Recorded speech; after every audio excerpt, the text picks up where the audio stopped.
Hello guys, Ram Ram. पिछली video में हमने डाटा वेयर हाउस क्यों है उसके बारे में पढ़ा था। ईब हम देखेंगे इसके फीचर, या फिर नाम तो आ जाएगा या तो फीचर आ जाएगा ऑफ डाटा वेयर हाउस का, या फिर कैरेक्टरिस्टिक क्या होती हैं उसकी। ठीक है, तो बेसिक जो फीचर होती हैं जो डाटा वेयर हाउस की वे के क्यों है।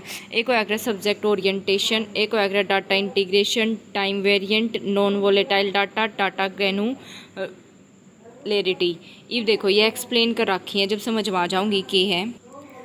सब्जेक्ट ओरिएंटेड का मतलब क्या है, नाम तय मतलब है जो सब्जेक्ट के बारे में इंफॉर्मेशन दे हुए। तो जो हम डाटा वेयर हाउस पढ़ रहे हैं यो केक रख रहा है हमेशा केक रहेगा, मतलब डाटा वेयर हाउस केक रहेगा सब्जेक्ट के बारे में मारते इंफॉर्मेशन देगा, बेशक हमारा काम चल रहा हो। ठीक है, यह चीज़ लिख रखी है। Data warehouse is subject oriented to है बिकॉज ये प्रोवाइड करता है इंफॉर्मेशन अबाउट ए सब्जेक्ट के बारे में रेदर देन जब हमारी ऑर्गेनाइजेशन है ऑन गोइंग ऑपरेशन, बेशक हमारी ऑर्गेनाइजेशन में ऑपरेशन चल रहे हो। ठीक है, यार सब्जेक्ट का मतलब क्या है। इब हम कोई भी मतलब इसमें बिजनेस की बात करें तो बिजनेस में मतलब हम क्या बेच रहे, कोई ना कोई प्रोडक्ट।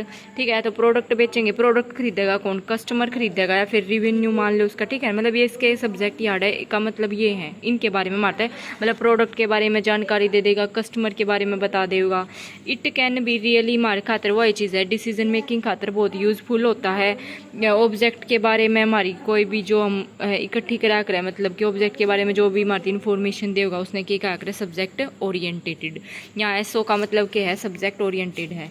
उसके बाद है इंटीग्रेटेड। हमने देखा था देखो कि जो डाटा वेयर हाउस के है डिफरेंट सोर्सेज से एक जगह चीज़ इकट्ठी करना, मतलब उसने क्या है डाटा वेयर हाउस का है। तो जो भी हम इंफॉर्मेशन लेकर आऊँगे जो डाटा डिफरेंट सोर्सेज से हमने डाटा वेयर हाउस इकट्ठा करा है, इसका मतलब यो नहीं है कि मतलब वह चीज़ प्योर आ गई है, कुछ ना कुछ तो कमी आवेगी, है ना।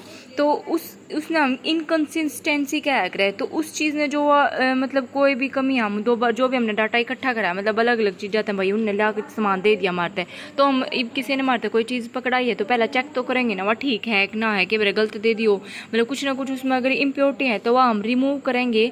फिर बाद में जब डाटा हमारा स्टोर होगा और उसके बाद आगे प्रोसेस होया करे। ठीक है, उससे नाम इंटीग्रेशन क्या है, इंटीग्रेटेड क्या है, मतलब जो डाटा हमने फाउंड करा है डिफरेंट सोर्सेज से, वो अलग अलग सोर्सेज से आया है ना, तो उसमें इनकन्सिस्टेंसी होगी तो उसमें हम क्या करेंगे, पहला प्रोसेस है उसने रिमूव करेंगे, फिर आगे ट्रांसफर करेंगे, फिर जो इंटीग्रेशन होगा सोर्स ऑफ डाटा, मतलब फिर बाद में जाकर हमारा डाटा स्टोर होया करे आगे यूज होगा। उसके बाद है टाइम वेरिएंट।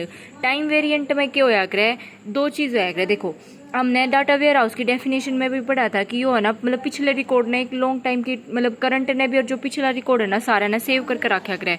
तो जो ऑपरेशनल सिस्टम होया करे ना, जो ऑपरेशनल सिस्टम तो क्या करेगा, मान ले हमने आज कुछ काम करा है तो बस उस डाटा ने मतलब डे टू डे के डाटा ने स्टोर करके रखेगा। ठीक है, सपोर्ट करेगा उस चीज़ ने। पर जो डाटा वेयर हाउस है ना वो करंट ने तो करेगा, पर जो पिछला आज मतलब लॉन्ग टाइम का कोई डाटा है ना उसने भी सेव करने की ताकत रखा है, वो मतलब उसने स्टोर करने की वो रखेगा। ठीक है, यो मेन वो हो गया इसका। उसके बाद है नॉन वोलेटाइल। यो इसमें जो डाटा होया करे ना उसने हम बस पढ़ सके हैं, उसमें हम कुछ चेंज नहीं कर सकते। इब जो डाटा वेयर हाउस में मतलब हमने देखा कि भाई लॉन्ग टाइम का मतलब कि बहुत मतलब पुराना हिस्टोरिकल डाटा भी स्टोर हुआ है। तो इब नू तो है नहीं कोई बंदा हिस्ट्री ने पढ़ने लग रहा है, मतलब उस डाटा ने पढ़ा है और उसने चेंज कर देगा, नू तो गड़बड़ी हो सके ना। तो मतलब बस उसने हम पढ़ सके हैं, उसने हम चेंज नहीं कर सकते। उसके बाद है डाटा ग्रेनुलेरिटी। इसका मतलब क्या है, यो इससे के कारण है ना जो हमारा यो एफिशिएंट होया करे हमारे खातिर, मतलब बहुत नुमान के चलो यो बहुत मतलब यह चीज़ काफ़ी है कि यो जो हमारा लॉन्ग टाइम का डाटा है, मतलब कि जितना भी हम डाटा उसमें स्टोर कर रहे हैं उसने यो सेव करके रख सके हैं। यो इज एफिशिएंट होता है डाटा ने रखने खातिर, जो समराइज जो डिफरेंट लेवल था, मतलब अलग अलग चीज़ें आते जो हमारा अलग अलग जगह पर हमारा डाटा है ना उसने स्टोर करने खातिर यो बहुत मतलब एफिशिएंट होता है हमारे खातिर। ठीक है, उसके बाद एक चीज़ और है, उसके बाद है types of data warehouse की। तीन टाइप होया करे। देखो एक चीज़ और ध्यान रखियो, जो डाटा वेयर हाउस है ना, डाटा वेयर हाउस का दूसरा नाम क्या होया करे, इंटरप्राइज डाटा वेयर हाउस होया करे। इंटरप्राइज का भी मतलब वो ही होया करे जो डाटा वेयर हाउस की हमने डेफिनेशन करी थी। तो तीन टाइप में होया करे, एक होया करे इंटरप्राइज डाटा वेयर हाउस, एक होया करे ऑपरेशनल डाटा स्टोर, एक होया करे डाटा मार्ट। इंटरप्राइज का हमने वो जो डाटा वेयर हाउस है वो ही सिस्टम है। ठीक है, ऑपरेशनल का मतलब जो हम डे टू डे हम मतलब ऑर्गेनाइजेशन जो भी मतलब मान के चलो किसी चीज़ पर आप प्रयोग कर रहे हो, हो, मतलब ऑब्जर्वेशन कर रहे हो, तो जो भी डाटा हम निकाल लेंगे उसने स्टोर करना, वो ऑपरेशनल हो जाएगा है। डाटा मार्ट क्या होया करे, डाटा वेयर हाउस का एक सबसेट होया करे, मतलब इससे का एक पार्ट होया करे। यो स्पेशली डिजाइन करा जाया करे पर्टिकुलर लाइन ऑफ, मतलब एक मतलब बिजनेस खातर, बिजनेस के काम खातर यो स्पेशल डिजाइन करा जाया करे। बिजनेस में क्या होगा, मतलब सेल्स मान लो या फिर फाइनेंस खातर, ठीक है। उसके बाद है जो इंडिपेंडेंट डाटा है, मतलब किसी चीज़ पर डिपेंड नहीं करा है, डायरेक्टली हो जो भी हमने सोर्स है ना उड़े तो हम डाटा डायरेक्टली ठाया करें, ठीक है ना।